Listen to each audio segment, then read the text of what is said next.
Bien, buenas noches. Vamos a iniciar el día de hoy esta presentación respecto al segundo tema de diagnóstico de muerte encefálica o diagnóstico de muerte por criterios neurológicos.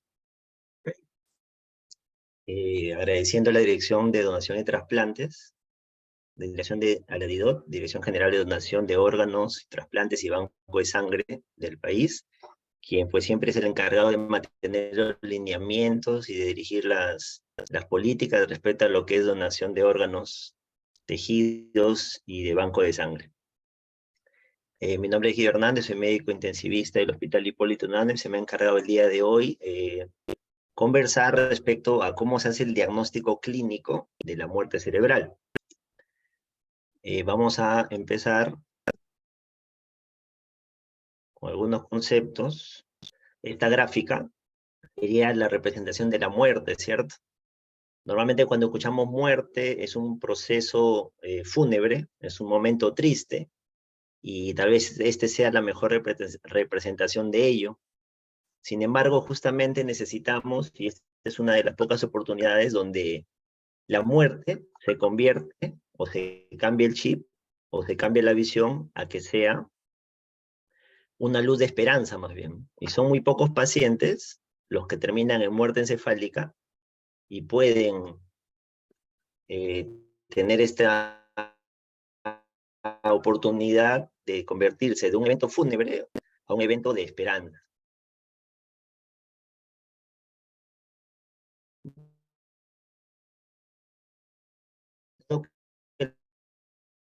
El fallecimiento de un servicio que va cambiando. Antes se concebía que la muerte era la ausencia de cualquier movimiento corporal. O sea, si no respiraba y no latía el corazón, se consignaba como muerte. Sin embargo, la evolución del concepto de muerte ha ido cambiando conforme ha pasado el tiempo. Desde esos conceptos que les mencionaba, donde tenía que estar el paciente sin movimiento respiratorio ni cardíaco, imaginen los conceptos de los años del siglo XVIII. De, en el siglo XVIII, el criterio de muerte era el cese de la acción cardíaca, respiración y vigor corporal. Tenía que tener las tres cosas, ¿no? Que no haya latido cardíaco, que no haya respiración y que no haya fuerza. El vigor corporal sería la traducción hoy en día de un Glasgow 3. Que no haya respiración, sin embargo, cuando aparece el ventilador mecánico, esa forma de definir muerte va cambiando, ¿no? Entonces, en el siglo XVIII, el cese de la acción cardíaca, respiratoria y vigor, es decir, fuerza, eso diríamos que era la muerte. Tenían que esperar que también haya livideces en el dorso, rigor mortis, frialdad corporal, ausencia de sangrado. Imagínense diagnosticar muerte viendo si hay sangrado en las venas o no. Dilatación pupilar, que es un concepto que se mantiene hasta ahora, ¿no? Normalmente si vemos pupilas dilatadas pensamos en muerte. Ausencia del movimiento, de la estimulación eléctrica, e incluso putrefacción. Es decir, esos eran los conceptos en el siglo XVIII para definir que un paciente estaba muerto. En el siglo XIX, otra forma de diagnosticar muerte se acercaban al paciente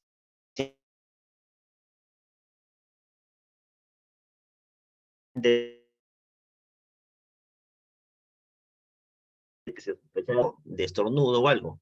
O imagínense definir mejor para ver si hay vapor de agua en la respiración o no. Detectar muerte a través de insertar en el lecho unguial una aguja, es decir, dolor, generar dolor. También en el siglo XIX se pensaba, o había un signo de muerte, un test de la muerte real con el signo de Monteverde. De forma subcutánea inyectaban amonio para ver si había reacción en la piel o no. Si no había reacción, de verdad el paciente estaba muerto. También, aún en el siglo XIX, se pensaba que tenía que haber falta de latidos cardíacos para definir que el paciente estaba muerto. Y hay un signo también, el signo de Ripoll, donde hacían compresión del globo ocular para ver cómo se deformaban las pupilas. Entonces, todo eso era para saber o para diagnosticar la muerte. Estamos hablando del siglo XVIII, siglo XIX. El problema le surge a la muerte El problema le surge a la muerte cuando aparecen las técnicas de soporte avanzado de vida, ¿no? El más conocido, el famoso ventilador mecánico. Eso surge alrededor de 1950 con la epidemia de la poliomielitis y empieza a haber ventilación mecánica. Empiezan a ventilar a los pacientes y eso da técnicas de soporte vital, en este caso ventilatorio, también hay técnicas de soporte cardíaco, que modifica el concepto de la muerte. Y lo que antes se consideraba letal, es decir, que llevaba a la muerte, tipo una insuficiencia respiratoria, un shock cardiogénico, pueden ahora, en el siglo XX, ser controlados y muchas veces evitar el fallecimiento del paciente. Evita que el dicho proceso no lleve a la muerte. Sin embargo, si el proceso nos gana, se produce la parada cardíaca y muerte del ser vivo. Entonces, a raíz de estos dispositivos de soporte avanzado de vida, y como hay enfermedades que antes se consideraban letales, falla respiratoria, un shock cardiogénico, de igual manera, a nivel neurológico, hay procesos que son letales e irreversibles. Y la palabra clave para que vamos a repetir a lo largo de estos siguientes minutos es esa, que sea irreversible. Es un daño letal irreversible que irremediablemente van a llegar o terminar en una parada cardiocirculatoria o en una asistolia. Entonces, hay un procesos neurológicos cerebrales que son irreversibles y que van a terminar en circulatoria, es decir, en la asistolia. Entonces, antes esto era imposible pensar que podíamos detenerlo. Sin embargo, con las técnicas de soporte avanzado, principalmente un ventilador mecánico, es posible diferir, es decir, aguantar por unas horas o unos días, que de este daño irreversible cerebral llegue la asistolia. Entonces, ese tiempo, que puede ser horas o días, se puede diferir tanto por soporte ventilatorio como por soporte hemodinámico. Entonces, esta situación de afectación irreversible del sistema nervioso central, con incapacidad para mantener de forma espontánea la homeostasis, llámese o entiéndase por ello la hemodinamia, la presión arterial, las funciones vitales, es definida como la muerte cerebral. Es la afectación irreversible del sistema nervioso central, que es incapaz el organismo de mantener de forma espontánea la homeostasis corporal. Hablamos de la función cardiocirculatoria y de la ventilación. Es decir, el paciente está sostenido con medicamentos, pero el daño cerebral es irreversible y por lo tanto se habla de muerte encefálica. Y es reconocido mundialmente tanto desde el punto de vista médico como desde el punto de vista legal y también desde el punto de vista ético. En esta primera parte, lo que hemos hecho es hacer un pequeño resumen histórico de cómo ha evolucionado el concepto de muerte para llegar al concepto de muerte encefálica, que es el concepto que ahora nos reúne, ¿no? El paciente con muerte encefálica es parte, es igual de los conceptos de muerte clásico. O sea, no es una muerte distinta, es la misma muerte encefálica que va a llegar luego a una asistolia, ¿no? Entonces, ese es el concepto de muerte. La ausencia irreversible de las funciones del tronco cerebral. Esto que estamos conversando ahora en el 2023 no es algo que esté recientemente descubierto o recientemente practicado, por así decirlo. Hay reportes médicos desde el año, miren ustedes, ahí está resaltado, desde el año 1959, ¿no? Donde los autores Mollaret y Goulon hablan del famoso coma de Passé, es decir, un paciente que entra en estado de coma, pero es más profundo del coma, ¿no? Y que nunca va a retornar ni a un estado vegetativo, ni a un estado de mínima conciencia, y más bien este estado de coma de Passé va a terminar sí o sí en una asistolia o parada cardíaca, ¿no? Entonces, en este reporte del año 1959 ya empezaba a hablarse de los conceptos de un coma. En el año 68, en la revista médica JAMA, ¿no? Journal American Medical, hablan, por ejemplo, de la palabra coma irreversible, ¿no? Les decía que esta palabra irreversible es uno de los conceptos teóricos que tenemos que repetirlo para hablar de muerte encefálica. O sea, el daño es irreversible, no va a revertir. Y este coma irreversible, lo que le sigue es la asistolia. Es decir, la parada cardíaca. Eso va a ocurrir. En el año 1976 se reúnen los médicos del Colegio Británico, del Royal College, en el Reino Unido, en el 76, para discutir este tema de los pacientes que hacen este famoso coma de Passé. Es decir, están en coma profundo, grado 3, sin embargo, su función cardíaca se mantiene por unas horas o unos días hasta que luego hace la parada cardiocirculatoria, la sistólica. Entonces, lo que estamos conversando hoy de muerte encefálica no es un concepto nuevo, sino que ya data desde reportes muy antiguos. Incluso del año 56 eran pacientes que no tenían ausencia de función neurológica, no había flujo sanguíneo cerebral, pero su corazón seguía latiendo. En el año 59, donde se publica ese artículo con el famoso coma de Passé, en francés más allá del coma, donde había un daño cerebral masivo, el electroencefalograma había un silencio, es decir, no habían ondas, pero el paciente, entre paréntesis, seguía vivo, porque tenía actividad cerebral en el electroencefalograma y estaba en ventilación mecánica, ¿no? Hay un paciente en el año 65 que ya escriben el término muerte encefálica, ya no el término coma de Passé, sino hablan del término muerte encefálica, y hacen incluso trasplante renal de este paciente con el corazón batiente, es decir, el corazón latía, el cerebro estaba muerto, y acuñan el término ya de brain dead, muerte encefálica. Es decir, del coma de Passé, publicado en el 59, en el 65 ya se hablaba de la muerte encefálica. Entonces, esto era a nivel mundial, no es un invento, como le digo, actual, no es que se nos haya ocurrido aquí en el país.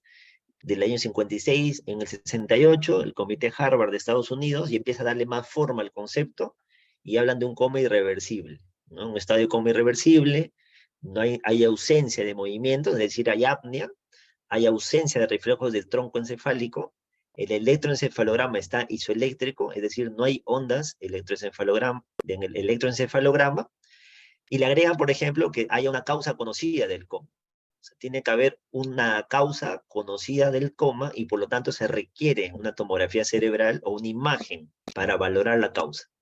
Y dan criterios de exclusión, que no esté hipotérmico y que no tenga fármacos depresores del sistema nervioso central. Entonces en el 68 ya empieza a tomar forma el concepto.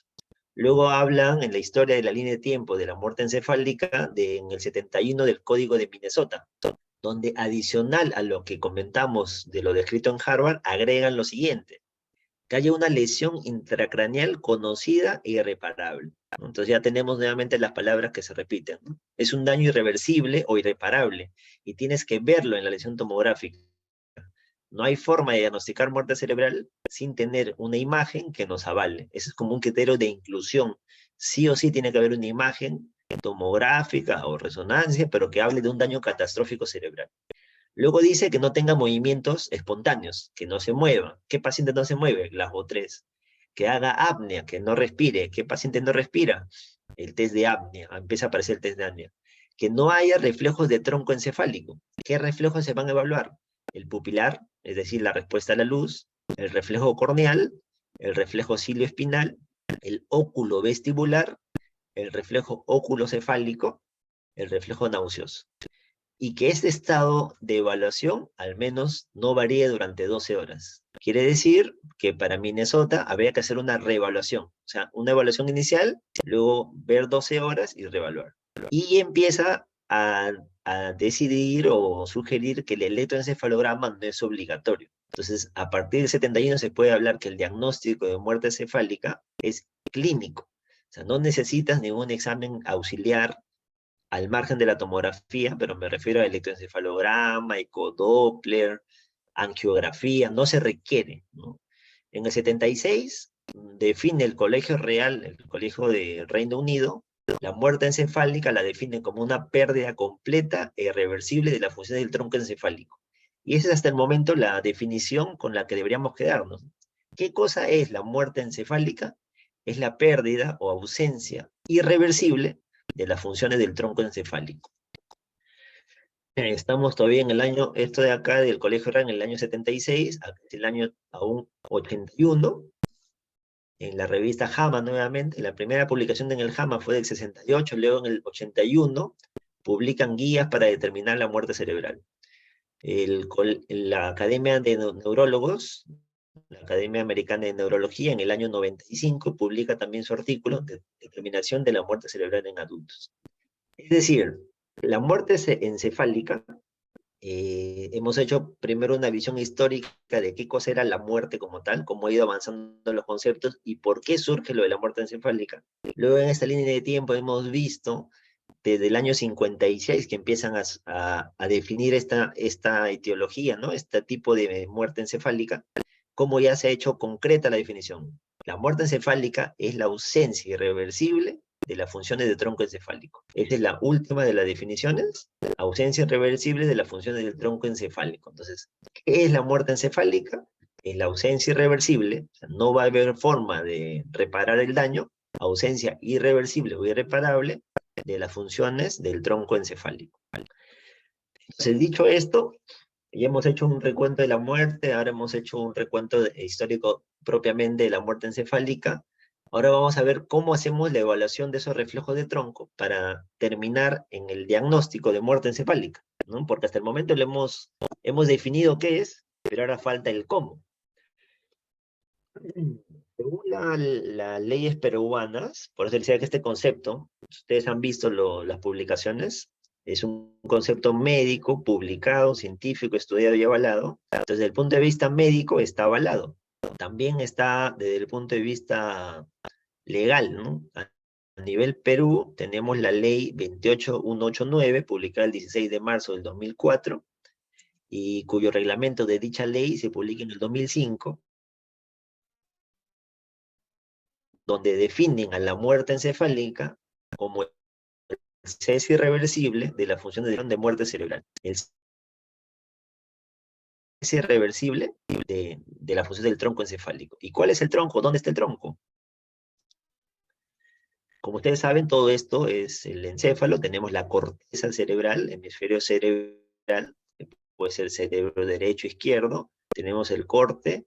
Este es a nivel de la protuberancia, bulbo y mesencéfalo. Todo esto está aquí. El tronco cerebral está en la parte inferior, digamos. El paciente es de arriba hacia abajo, es decir, rostro caudal. Empiezan a fallar los pares craneales de esta zona y luego bajando hasta el tronco.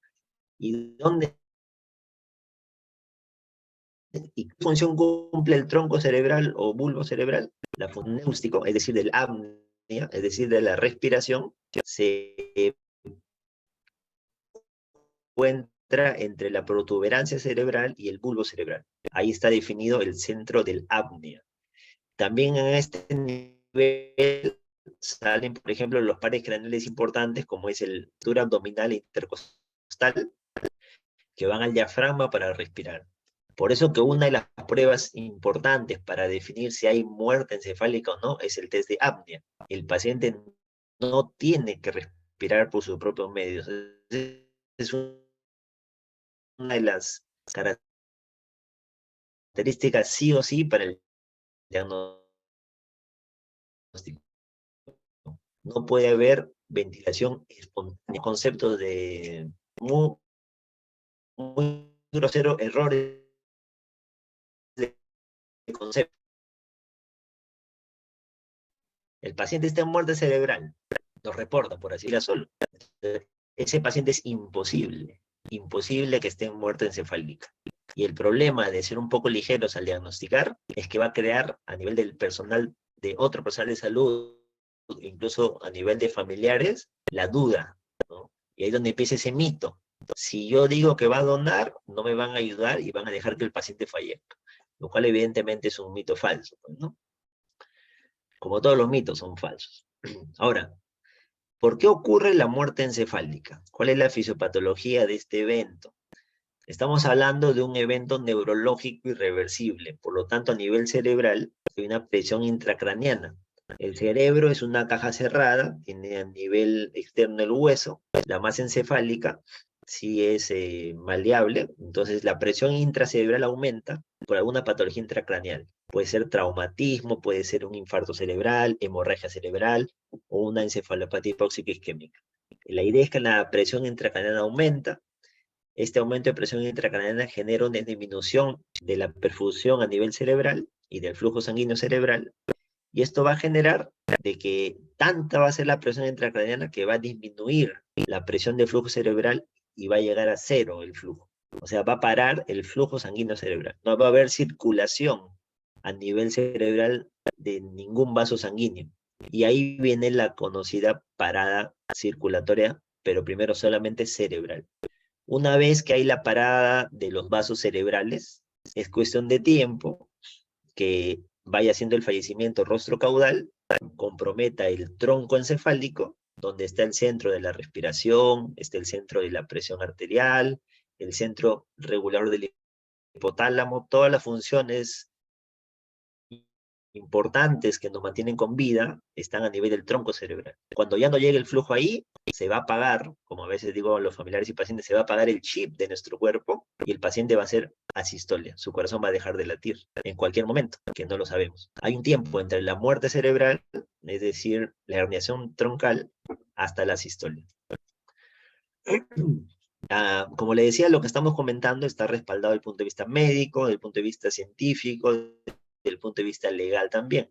Habíamos dicho que la ley 28, vamos a retroceder para tenerlos todos claros, 28189, de marzo del 2004, cuyo reglamento se publica en el 2005, ya define lo que es muerte encefálica. Y en el 2011 se publica una resolución ministerial donde nos dice los pasos para realizar el diagnóstico de muerte encefálica, ¿no? Y existen en esta guía, o en esta resolución, perdón, 3 cosas importantes que tenemos que saber. Y bueno, se va a repetir la palabra 3 en la siguiente exposición, en los siguientes minutos, porque son, primero, para definir la muerte cerebral, hablamos de Glasgow 3. Pero en esta resolución ministerial lo que hablan es que para diagnosticar la muerte encefálica, que es el cese definitivo y irreversible de las funciones encefálicas, necesitamos tres pasos. El A, el B y el C. 1. Determinar la causa básica. Como comentábamos, no podemos definir muerte encefálica si es que no hay una imagen tomográfica catastrófica de un daño estructural que se vea en tomografía o en resonancia, y que sea la causa o la justificante de que todas las funciones cerebrales fallen de forma irremediable. Como segundo, como letra B, que el paciente esté en coma reactivo. ¿Cuál es el estado de coma reactivo que conocemos? El famoso Glasgow 3. ¿Y por qué es importante recalcarles el Glasgow 3? Les puse el ejemplo de que si hace ventilación espontánea no es muerte cerebral. Aquí es importante lo de Glasgow.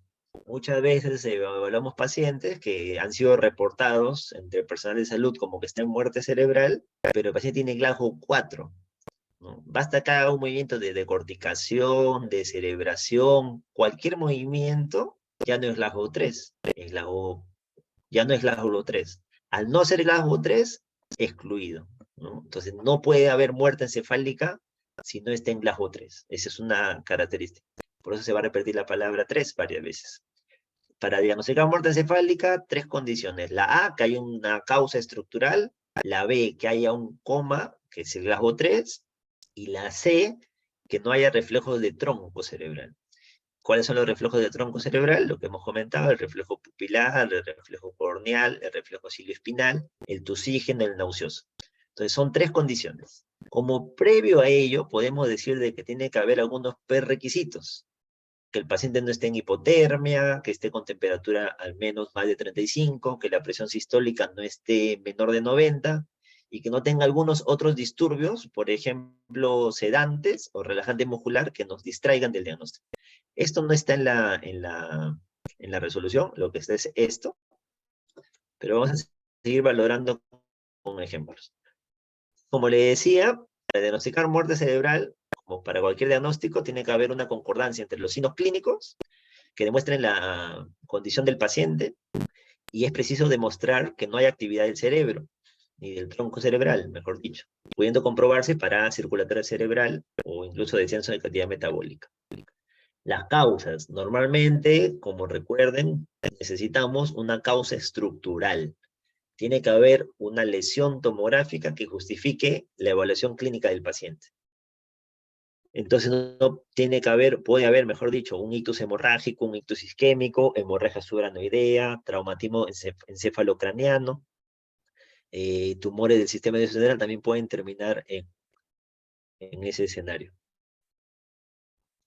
El diagnóstico, recuerden una de la línea de tiempo, desde el año 67, se planteaba que el diagnóstico es clínico. O sea, hay que hacer la evaluación neurológica de los pares craneales comprometidos, más los prerequisitos,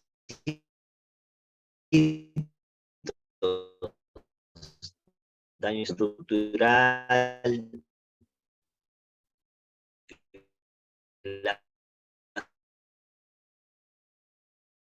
rasgo 3,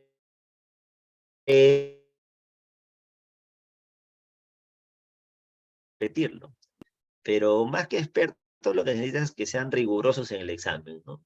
Y basta que haya un reflejo, se suspende, ¿no? De igual forma, si, como le digo, si es que no cumple uno de los criterios, basta que haya un reflejo de los evaluados y ya no es muerte encefálica. Tenemos que no poner ese diagnóstico, porque si no, eso crea confusión de salud que puede creer que sí está en muerte cerebral, en muerte encefálica.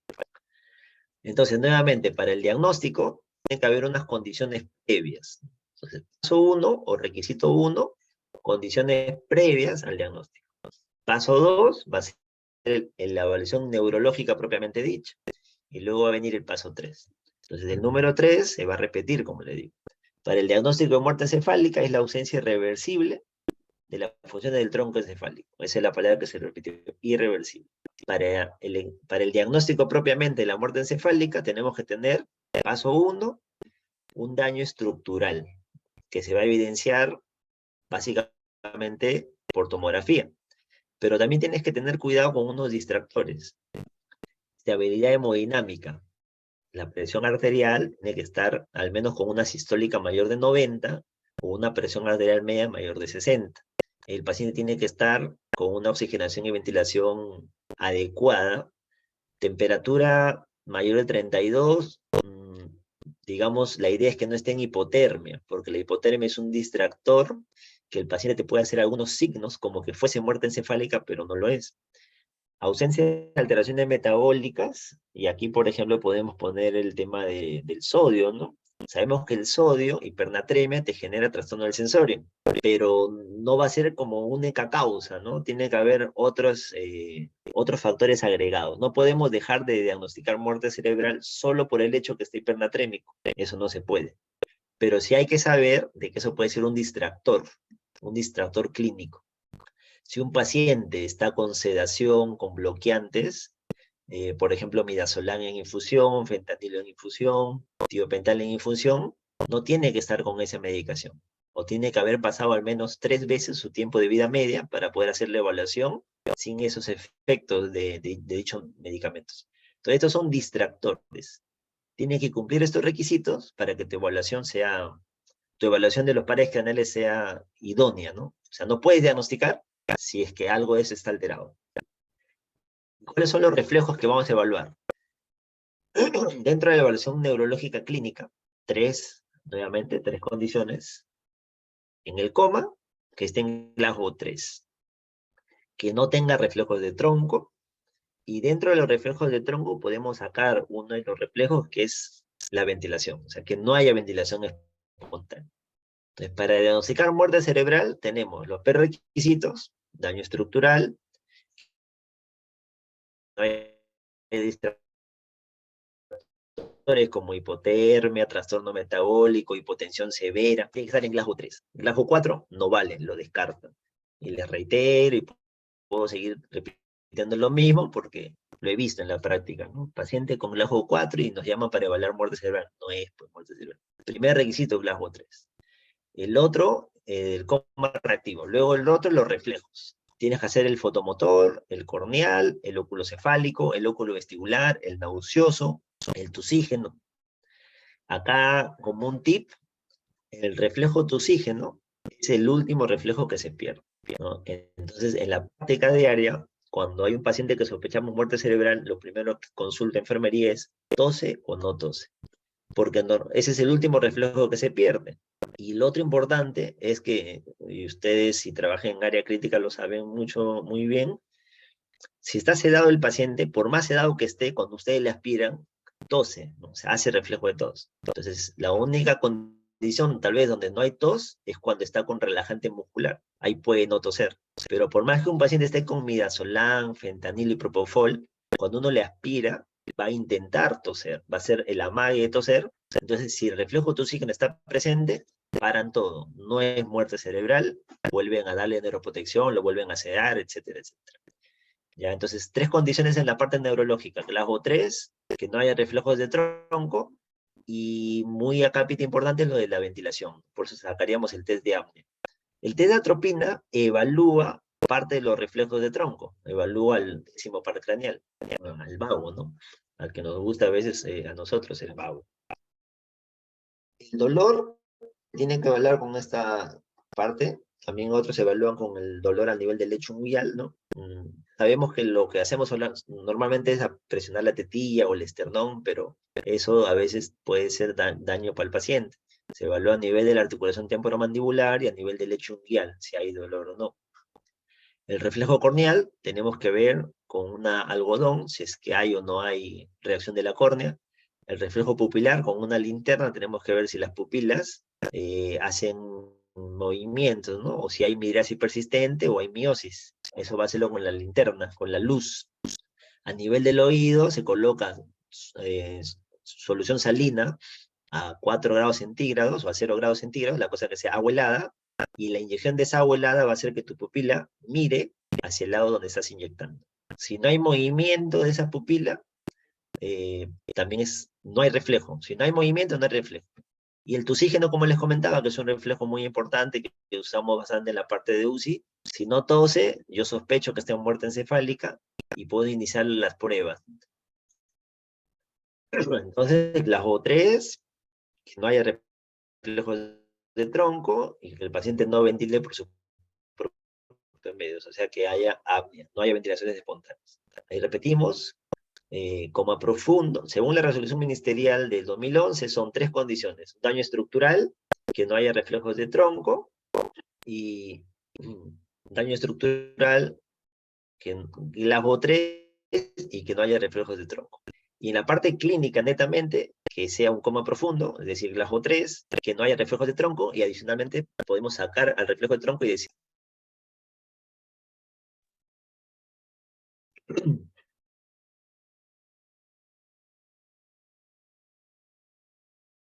Para evaluar el coma, como estamos repitiendo, aunque decir coma a esta hora también da un poco de hambre, ¿no? Coma, coma, muerte encefálica, si no vemos el coma.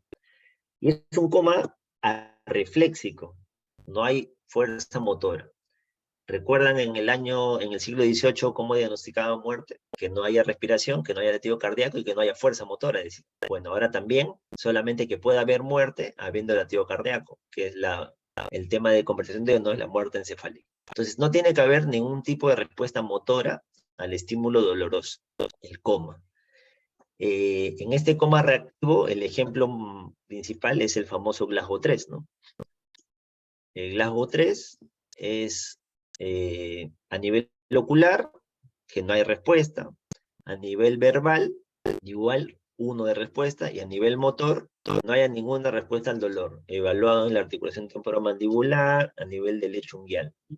Entonces, el mínimo es el Glasgow 3. Si por ahí el paciente hace algún gesto de dolor o hace algún movimiento como de decorticación o de cerebración, se suspende las pruebas de diagnóstico de muerte encefálica, o sea, no es muerte encefálica, ¿ya?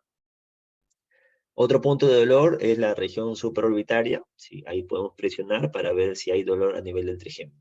Entonces, Glasgow 3. Ya habíamos dicho también como un previo, como un requisito, como un requisito de inclusión, que tiene que haber un daño estructural visual, ¿no? O sea, ahí sabemos que hay un daño estructural irreversible, la causa conocida. A eso le agregamos el Glasgow 3 y nos va haciendo sospechar, vamos completando puntos para la muerte cerebral. No haya reflejo de tronco encefálico. Habíamos dicho que el encéfalo tiene tanto corteza cerebral y tronco encefálico. Y a nivel del bulbo y la protuberancia, donde salen los centros de la respiración, ¿cierto? El centro amnéustico, también hay los importantes nervios vagos, los óculos cefálicos, el par craneal 2, el par craneal 3. Los pares craneales salen de esta zona del tronco encefálico. Todos de ahí.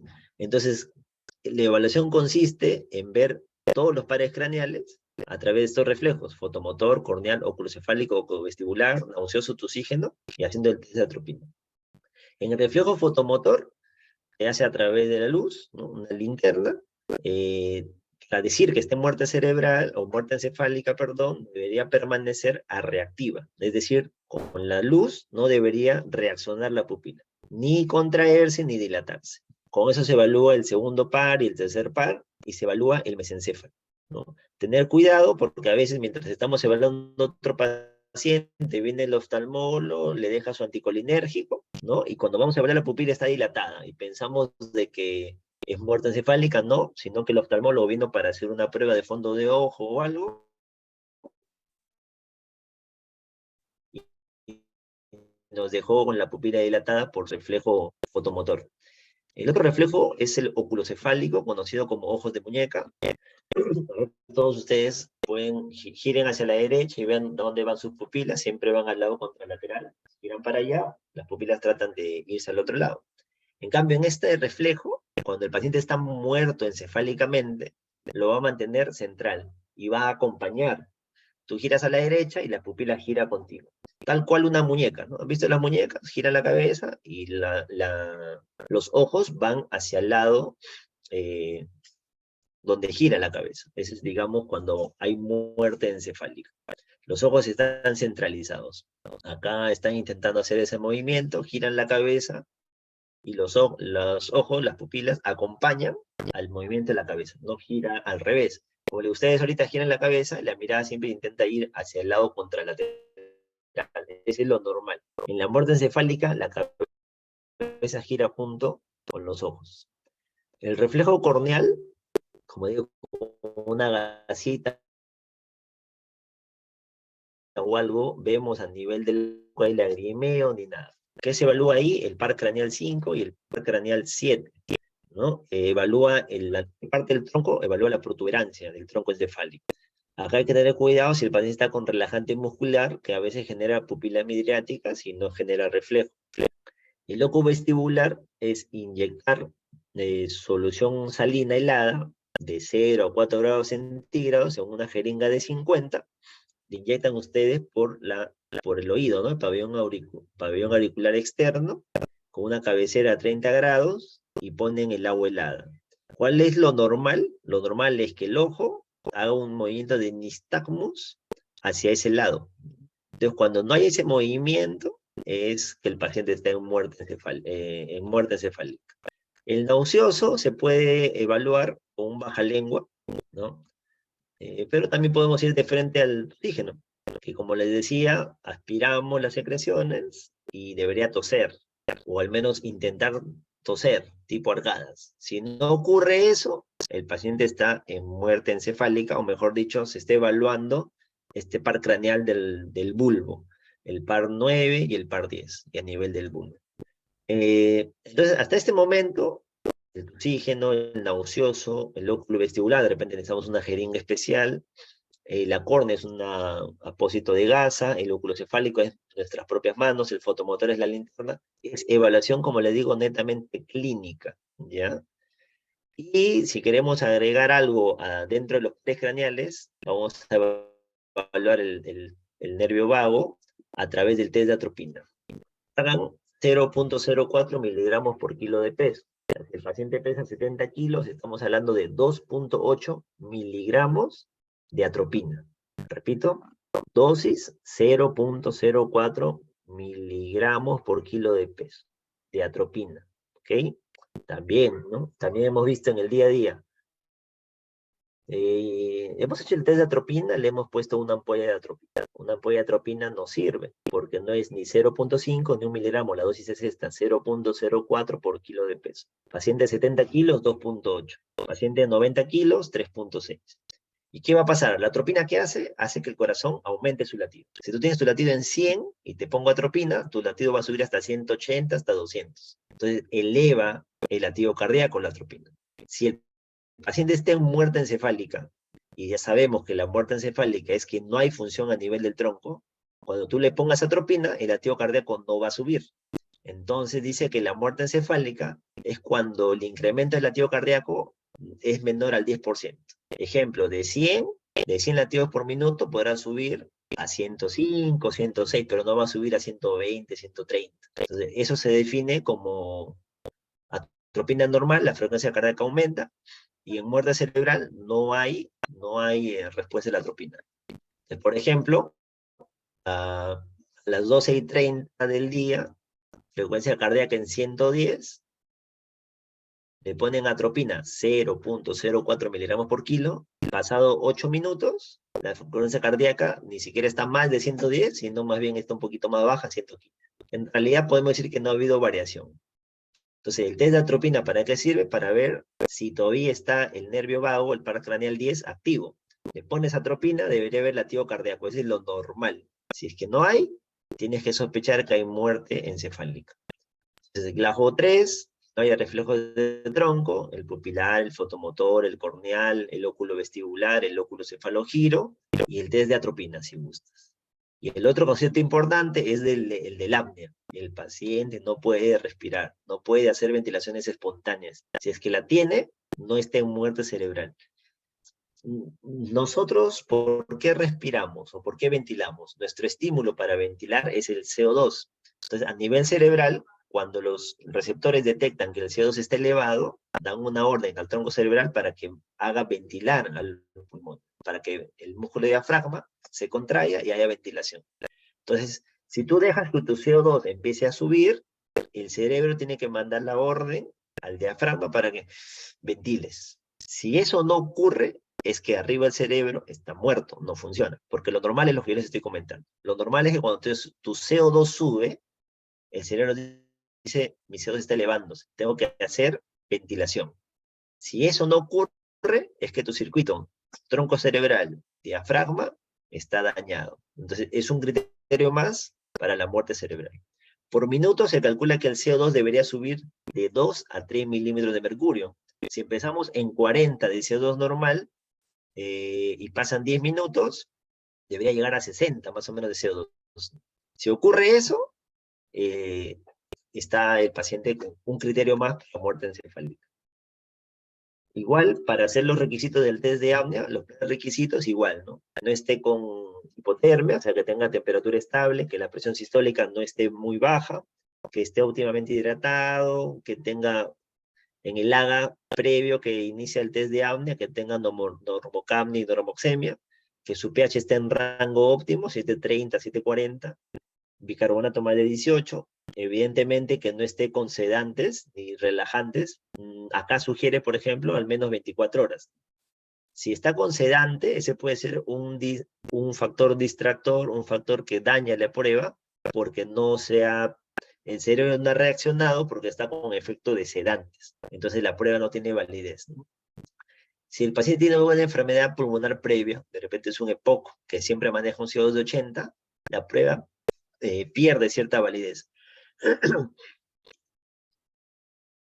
¿Cuál es el objetivo entonces de esta prueba? Que el CO2 aumente, ¿no? El CO2 va a aumentar, normalmente va a llegar a por lo menos a 60 mililitros de mercurio, ¿ya? Sin caída brusca del pH, ni tampoco una desaturación severa, ¿no? O sea, no puede desaturar. Tomamos un AGA antes de empezar la prueba, que es el AGA basal. Luego desconectamos el ventilador mecánico, a través del tubo endotraqueal conectamos una cánula con oxígeno a 6 litros por minuto, que no tape todo el lumen del tubo porque puede generar barotrauma, y con eso, cada minuto que pasa uno va evaluando y podemos suspender la prueba cuando hay desaturación o va a llegar a la parada cardíaca, conectamos. Y luego tomamos el tiempo de cuánto tiempo estuvo desconectado. Y con eso valoramos cuánto subió el CO2. El CO2, como le digo, debería subir cada minuto 2 a 3 puntos. Y si empezó en 40, puede llegar a 60 minutos, a 60 de mercurio a los 10 minutos. Y eso se considera una prueba positiva compatible con muerte encefálica. ¿Qué escenarios puede haber en esta prueba? Fallido es cuando estás haciéndole la prueba y el paciente presenta arritmia o se choca o desatura, entonces tienes que conectarlo de nuevo, ¿no? O sea, no se pudo hacer la prueba. Un test de apnea fallido. Un resultado negativo, en ese lapso que tú lo has desconectado del ventilador y está con el tubito endotraqueal, puede hacer algún tipo de movimiento respiratorio. Entonces quiere decir que sí está indemne el centro del apnea con la ventilación. Entonces sí reconoció el CO2 alto y le mandó a ventilar. Entonces si hay un movimiento respiratorio, es negativo la prueba. Y si es positivo, es cuando el CO2 sube, llega a 60 y el cerebro nunca le mandó al diafragma a ventilar. En este caso, para evitar confusión, mejor no digamos ni negativo ni positivo, sino usemos la palabra compatible. Prueba compatible con muerte encefálica o no compatible con muerte encefálica. Por ejemplo, en el test de atropina, cuando uno le pone el 0.04 miligramos por kilo de atropina y el latido cardíaco aumenta, esa es una prueba no compatible con muerte encefálica, porque es lo normal. En cambio, si uno le pone la atropina, 0.04 miligramos por kilo, y el latido cardíaco no aumenta, esa es una prueba compatible con muerte encefálica. De igual manera acá, ¿no? Si el CO2 sube, es una prueba compatible con muerte encefálica. Si el CO2 no sube y más bien el paciente ventila, es una prueba que no es compatible con la muerte encefálica, entonces sería negativo.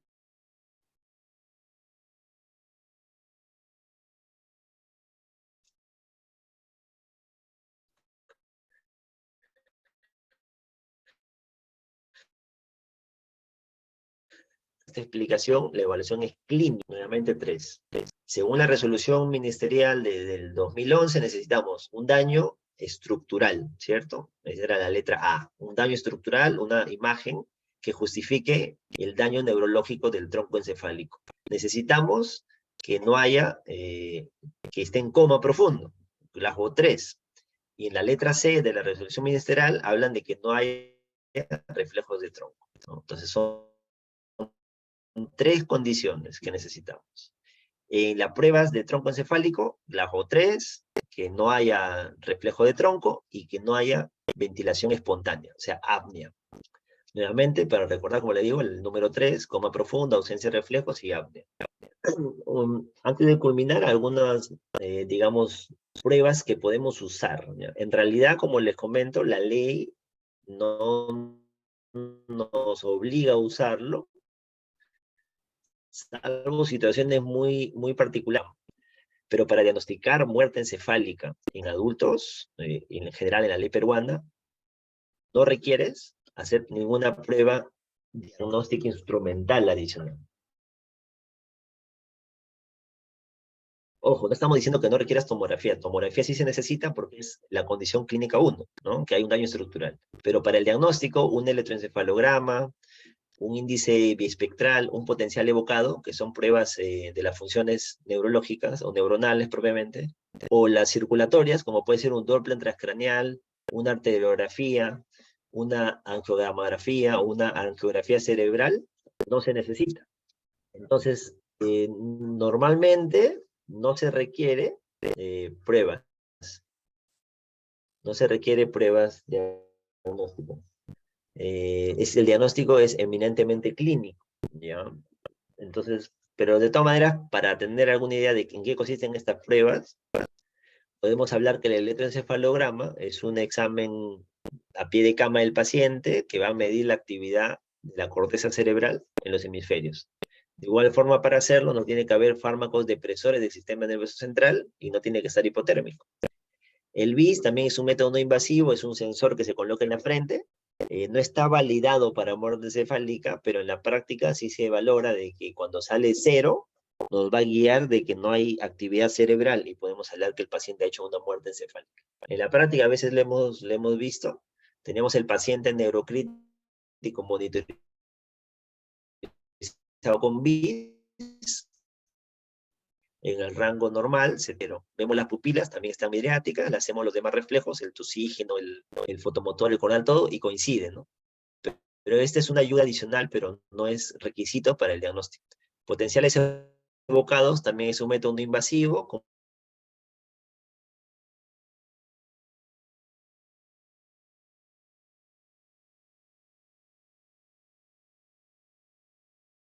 transcraneal es el examen tal vez más famoso de flujo sanguíneo porque está a pie de cama.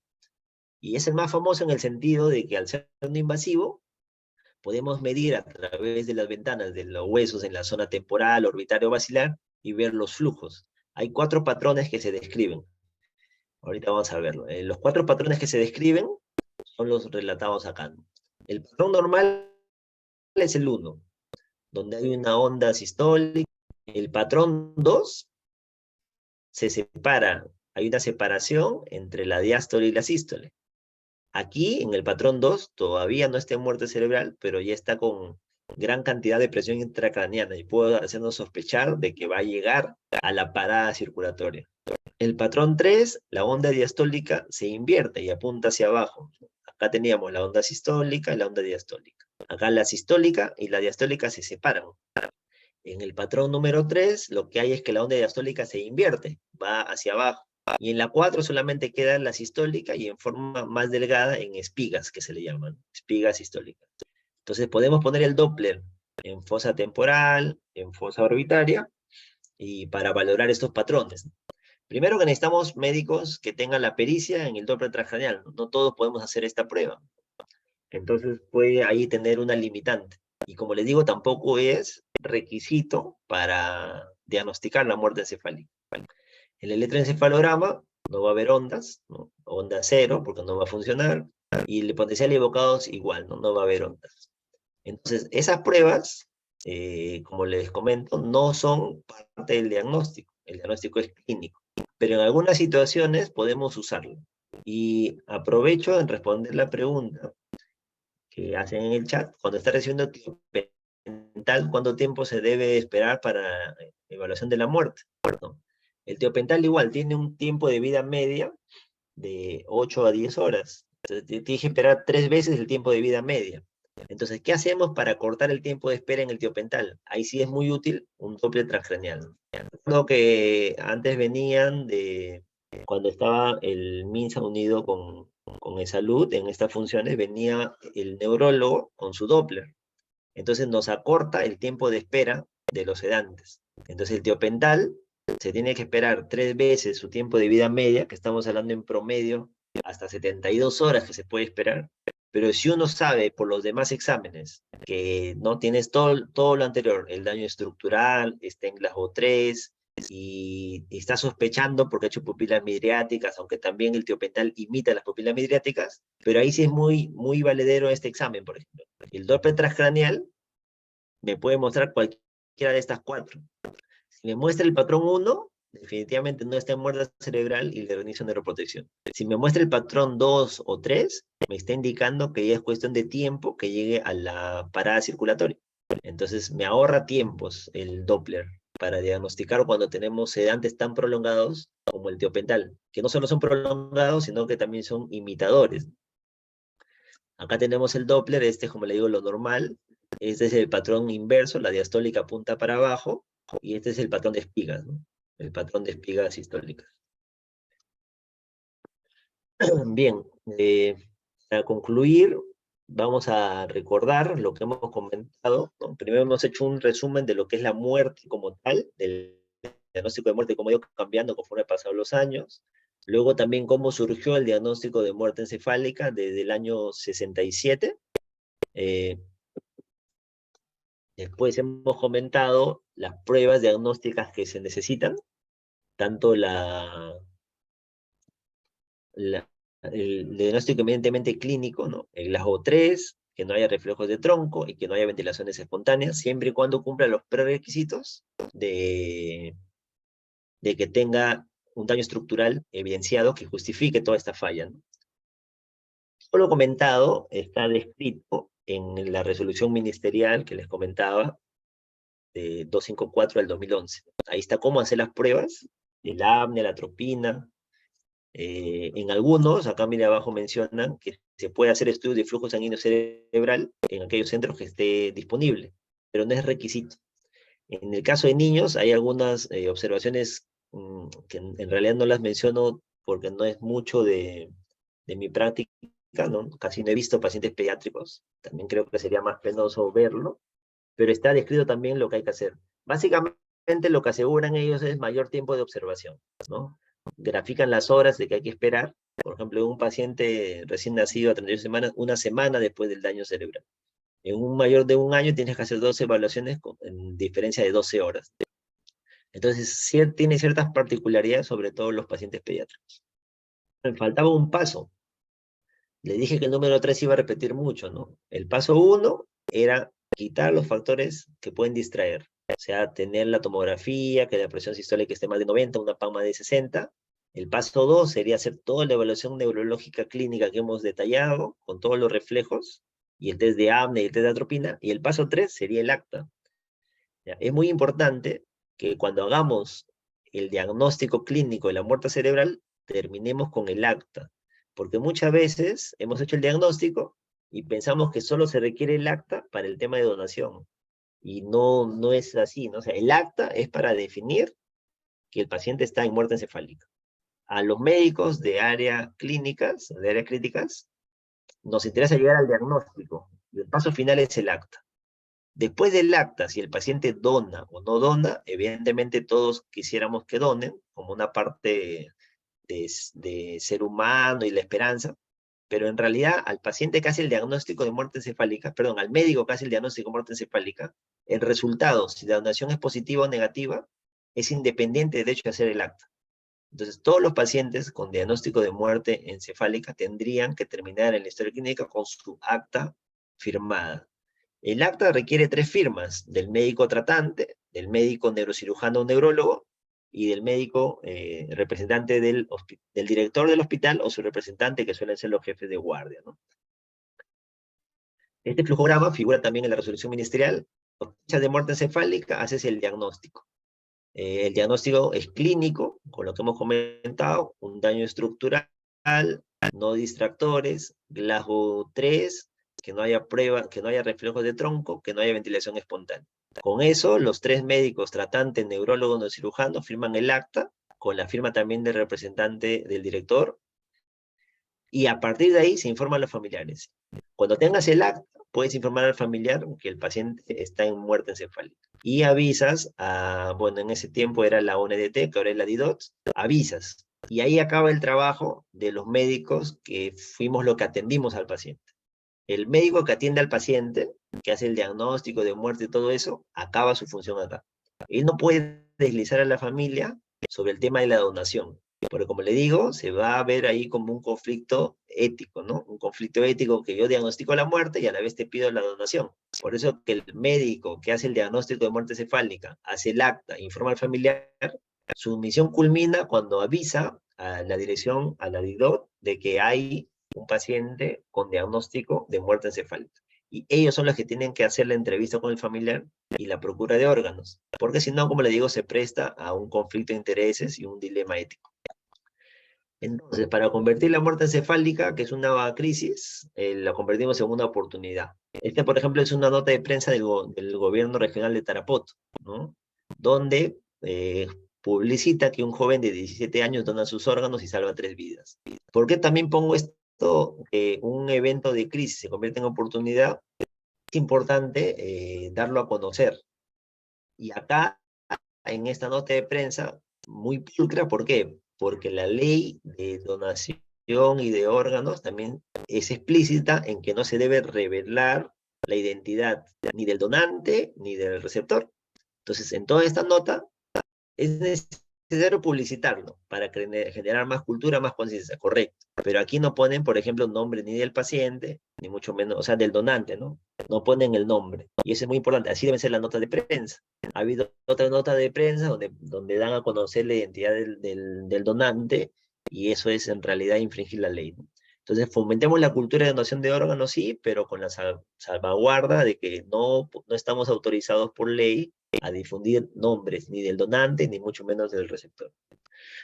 Bien, este ha sido todo lo que he podido comentarles. Estoy listo para poder escuchar sus preguntas y poder conversar y debatir del tema de muerte encefálica.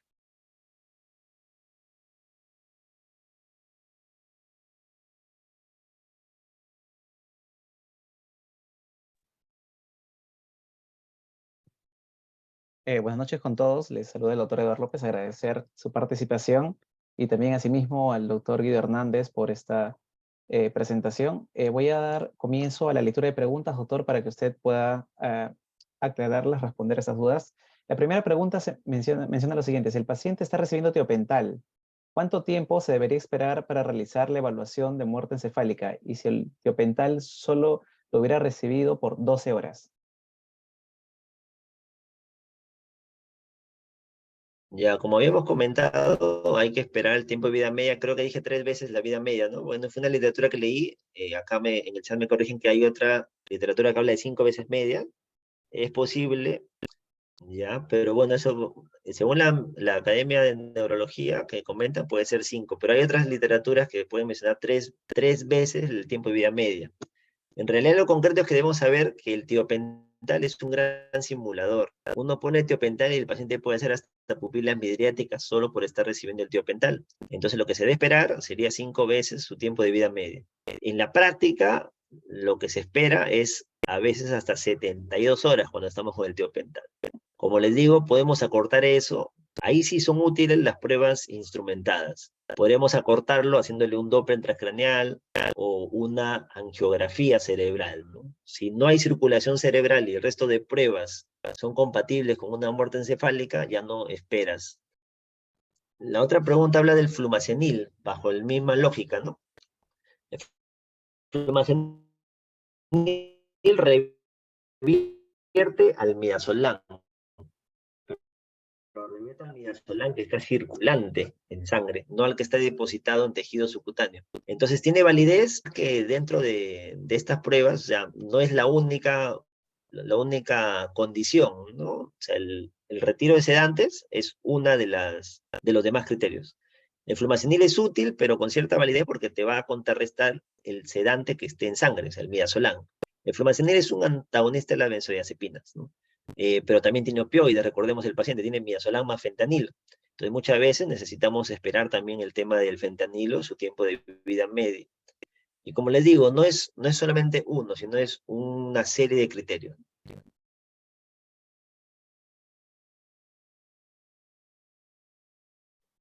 Muy bien, continuando con las preguntas, preguntan aquí eh, Anthony Javier Pellón Carlos, nos refiere lo siguiente: para conservar la presión arterial media posterior a la muerte encefálica, ¿qué es más recomendable? ¿Usar norepinefrina, vasopresina o es independiente del estado de la muerte encefálica?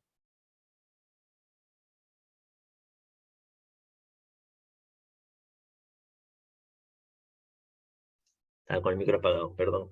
Correcto. Recordemos que la primera sesión del miércoles pasado fue un poco para hacer líneas generales de qué cosa es el proceso de donación, cuáles son los pasos, lo que hay un posible donante, un potencial donante y un donante real.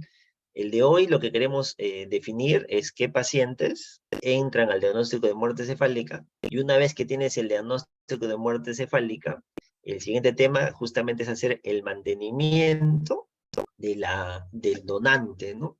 El mantenimiento del donante cerebral o el mantenimiento del donante cadavérico o el mantenimiento del donante a corazón batiente. Es decir, ya tienes el diagnóstico de muerte encefálica, qué medicación o qué serie de protocolos clínicos vas a darle para hacer que el tiempo hasta la sistolia disminuya o sea mejor, los órganos estén mejor perfundidos.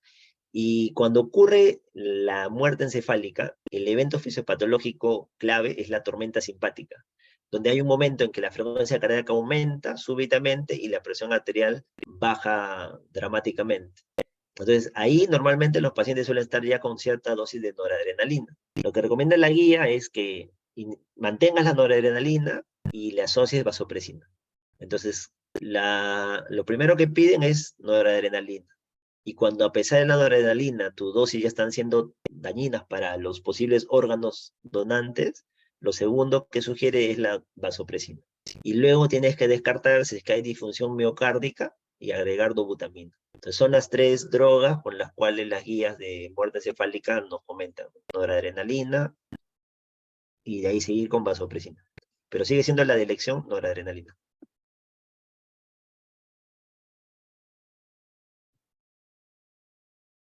Muy bien, gracias por la respuesta, doctor. Tenemos una nueva pregunta de parte de Rosangélica Chávez Bautista, quien refiere, en un paciente en estado de coma, ¿cuál sería la manera de cómo adquirir el peso del paciente aproximado para realizar un correcto test de atropina? Ya, en lo que son cuidados, bueno, el paciente que está en coma, el que estamos hablando en el escenario, es un paciente que está normalmente intubado, ha estado sedado, está en un área crítica, ¿no? Ahí tenemos una fórmula de acuerdo a la talla, ¿no? De acuerdo a la talla, sacamos la fórmula el peso, claro. De acuerdo a la talla, calculamos el peso ideal. Es una fórmula que usamos y con eso podemos calcular.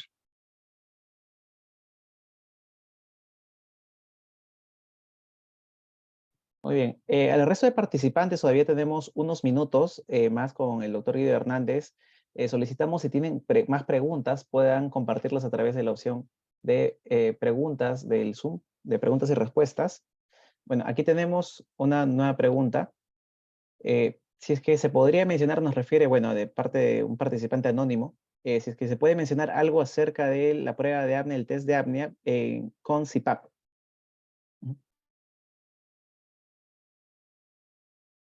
Y también lo menciona la guía. Lo que pasa es que acá hay, digamos, la ventilación por CPAP se usa más que nada en pacientes pediátricos, ¿no? El sistema CPAP que refiere la guía. En la resolución ministerial, lo que han puesto es hacer la en el método CPAP que usan los pacientes de tipo pediátrico. En realidad no tengo mucha experiencia al respecto, yo todavía hago mi prueba espontánea en el método clásico, ¿no? El de dar desconexión y colocar la cánula dentro del tubo a 6 litros por minuto, ¿no? Esa es la que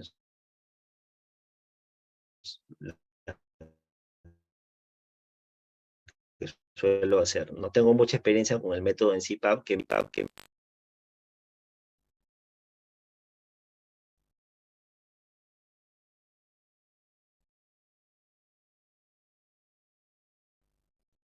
quería comentarles algunos, digamos, como les decía, lo que hemos visto en la práctica diaria de conceptos de errores groseros del diagnóstico clínico de muerte cerebral. Y son en áreas, no áreas de recuperación posanestésica o en áreas de emergencia, ¿no? Y el ejemplo que les di durante la ponencia del famoso Glasgow 4, ¿no? O sea, nos mandan a ver un paciente y en el tenor del receta dice muerte encefálica y cuando uno lo evalúa, el paciente de cerebra. Entonces, por ahí es imposible pensar de que un paciente esté en muerte encefálica. Lo otro, muchas veces usamos el término de muerte encefálica sin tener el daño estructural evidenciado. Entonces recuerdo un caso de emergencia que mandan el tenor de interrupción tiguar, ¿no? Paciente de 24 años con Glasgow 3, se solicita pase a UCI por posibilidad de muerte encefálica. O sea, muy someramente, no tenía ni la tomografía para evidenciar el daño estructural, y luego cuando sube a UCI, intubada, a los 3 días se logra la extubación, ¿no? Y la paciente sale de alta. Entonces, ¿esto qué traduce? Cuando alguien empieza a usar el término de muerte encefálica sin tener el paso del daño estructural, los criterios clínicos, genera dudas, ¿no? En las demás personal, tanto de salud y mucho más en los familiares, ¿no? Porque esos datos, ese tipo de notificaciones corren más rápido entre la familia, ¿no? Entonces eso ha pasado a veces. Entonces por eso mi hincapié en el tema de no olvidar las fases, ¿no? Primero hay que ver los distractores clínicos, luego tiene que haber sí o sí el daño estructural. La paciente que le comentaba que fue ingresada a UCI con sospecha de muerte cerebral según la evaluación de emergencia, era una intoxicación en ese tiempo recuerden que estuvo bastante la intoxicación por metanol. Entonces el paciente estaba intoxicada, no había un daño cerebral evidente, la tomografía era normal. Sin embargo, al ser catalogado con muerte cerebral, crea la duda, como le digo, en el personal tanto de salud y en los que no son de salud.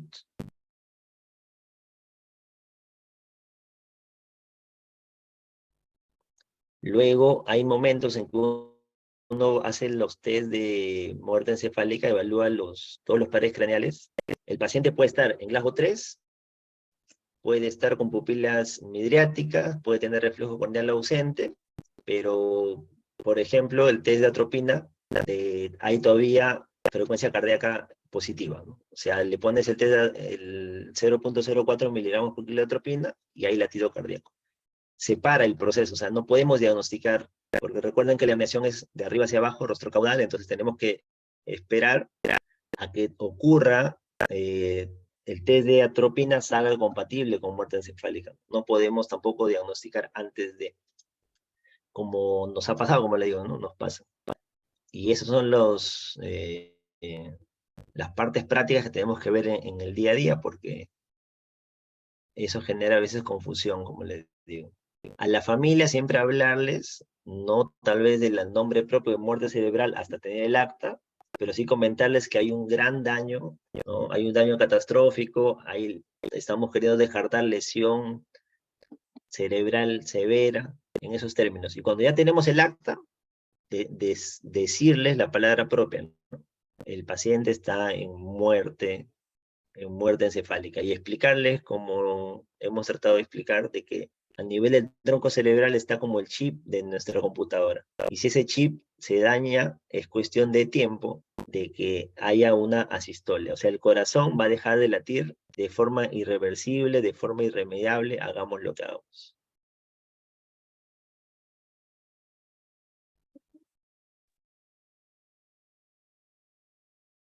Efectivamente, lo que el doctor dice es bastante importante, las recomendaciones que él hace. Cuando se tiene la comunicación con la familia, parte del médico tratante, quien está autorizado a comunicar el diagnóstico, siempre recomendamos que utilicen el término fallecimiento, si ha fallecido, en condición de muerte encefálica, ¿no? Ese término va a significar un antes y un después en la información que recibe la familia, ya que no siempre se asume la muerte encefálica como el fin de la vida, ¿no? Podemos utilizar estratégicamente, apoyarnos en la Ley General de Salud y si es que se da la situación, de ser el caso, para explicarles que el fin de la vida puede ser por paro cardiorrespiratorio o una muerte encefálica como se le acaba de informar, ¿no?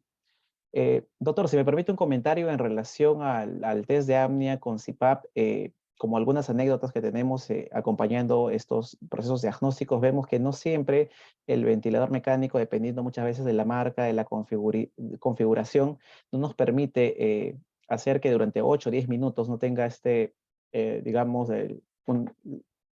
se pueda, digamos, configurar que no haya ventilaciones, ¿no? Durante este lapso de tiempo. Nos ha pasado que a veces se quiere hacer un test de apnea en CPAP y a los 30 segundos el propio ventilador ventila al potencial donante o al que queremos comprobar como que va a ser próximo potencial donante y entonces ya no se puede seguir con el test de apnea porque sale sesgado. No sé si usted tiene algún comentario sobre esto.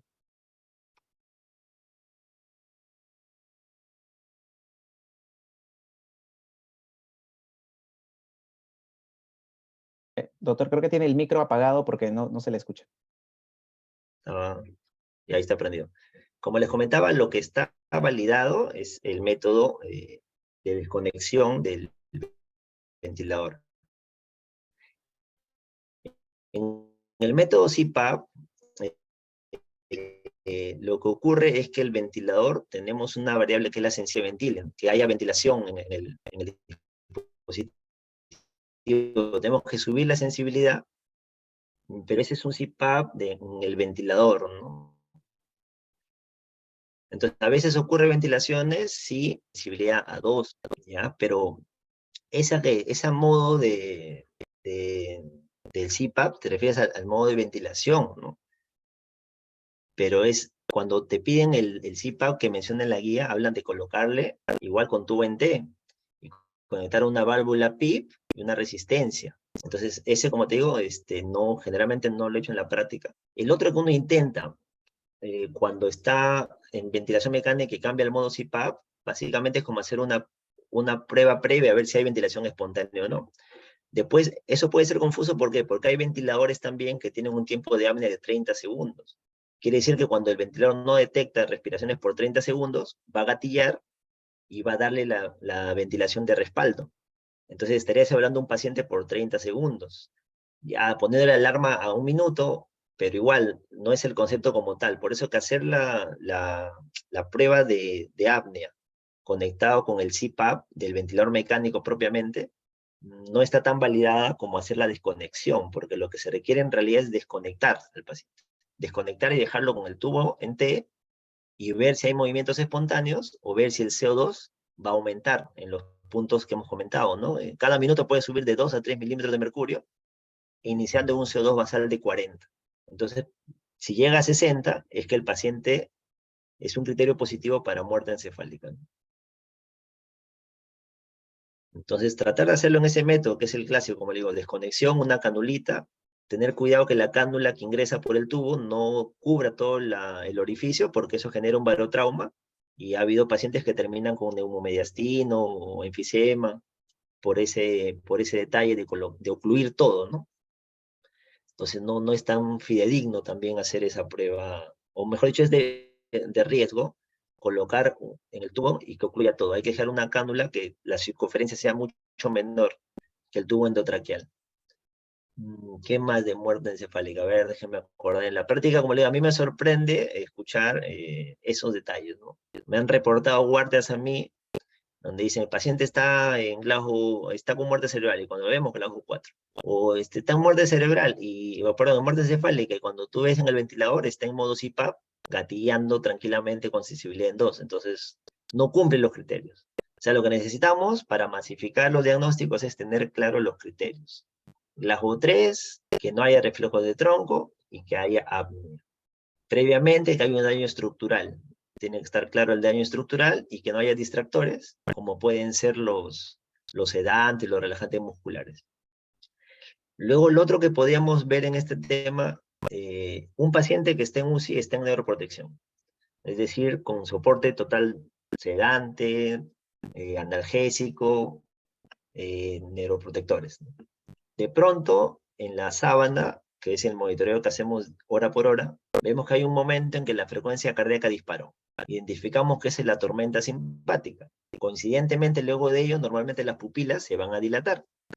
Entonces, cuando vemos eso en la sábana, la conducta del médico debe ser suspender sedación analgesia para valorar el estado neurológico. Y conforme pasan las horas, ahí recién se va viendo lo de las pruebas. Normalmente esperamos en un estándar de 12 a 24 horas para hacer las pruebas. ¿Qué pasa si yo le apago la sedación y veo que el paciente empieza a hacer asincronía, empieza a gatear, a ventilar? Entonces, por definición, no está en muerte neurológica y tenemos que retornarle a la sedación. ¿Ya? Ese también es algo que tenemos que tener claro en la práctica del día a día. Si tú suspendes sedación para valorar estado neurológico, o sea, para valorar muerte encefálica, y el paciente empieza a hacer ventilaciones espontáneas propias, no está entonces por definición en muerte. Entonces tienes que darle nuevamente todo el soporte, tienes que volver a sedar. Eso. Bueno, eso era lo que podía comentarles, como les digo, que es lo que vemos en la práctica diaria.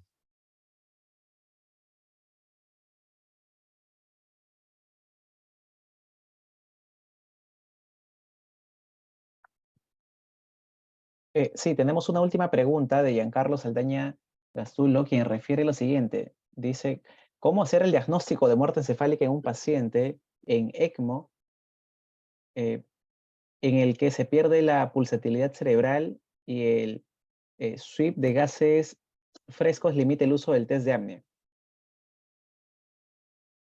Bien complicada esa pregunta, a ver, déjame analizarlo bien. Lo que pasa es que en realidad, como le digo, yo no tengo experiencia, por ejemplo, en ECMO, pero por fisiología vamos a detectar, si no hay pulsatividad cerebral, o sea, el Doppler no va. Como hemos dicho, dentro de las pruebas instrumentadas, que no son requisito para el diagnóstico, el electroencefalograma evalúa actividad de corteza. Acá refieren de que no hay pulsatividad cerebral, entonces el Doppler tampoco va a ser útil. Y por el tema de los gases, el test de apnea está de más. Entonces, ese sería uno de los pocos casos en que una angiografía sería importante para este diagnóstico, ¿no? Una angiografía cerebral, una arteriografía cerebral, podríamos valorar la definición de la muerte encefálica, que es que haya parada cardiocirculatoria. O sea, si no hay flujo, que se puede evaluar con esa angiotomografía o arteriografía, sería una forma de diagnosticar la muerte encefálica. Un escenario que en la práctica diaria, según la consulta del colega, un escenario que en la práctica diaria no es tan frecuente, ¿no? Los demás casos son los más frecuentes.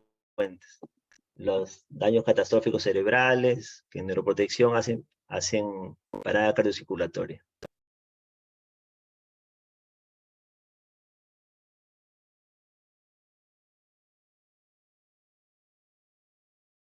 Bueno, concluida ya la presentación y viendo que no hay mayores preguntas, agradecer al doctor Guido Hernández por su excelente presentación. Y asimismo también a todos los participantes recordarles que los próximos días vamos a compartir esta ponencia en nuestro canal de YouTube, donde van a poderla ver con más detenimiento. Asimismo también agradeceríamos que puedan socializar la presentación tanto en nuestro canal de YouTube como la invitación a este ciclo de conferencias, en donde todavía tenemos 3 fechas más por compartir con ustedes. Gracias.